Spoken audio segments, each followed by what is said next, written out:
Sunod-sunod ang projects ni Nation Son Will Ashley mula sa movies, TV shows at endorsements. Makakasama niya ang PBB housemates na sina Dustin Yu at Bianca De Vera sa film na Love You So Bad under GMA Pictures, Star Cinema at Regal Films.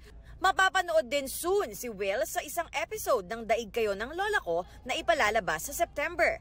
Thankful ang aktor sa pagbuhos ng blessing sa kanya. Ano po ba ito na maging ganito pa-blessing? Super, grabe. Lagi ko nga po sinasabi, ang tagal kong pinagdasal itong moment na to. Kaya ngayong busy ako, kahit na medyo, syempre, pagod, mas nangingibabaw naman yung kasiyahan sa puso ko.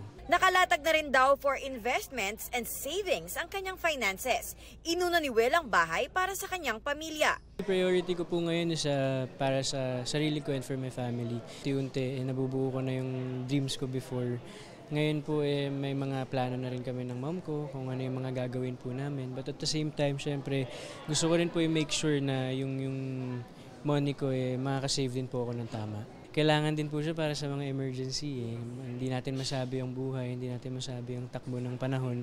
Pagdating sa financial matters, ang iniidolo raw ni Will, ang kanyang Kuya Alden Richards. Kita ko na talagang ang ganda po ng ginawa niya, hindi lang po sa showbiz, of course, pati po sa mga business niya.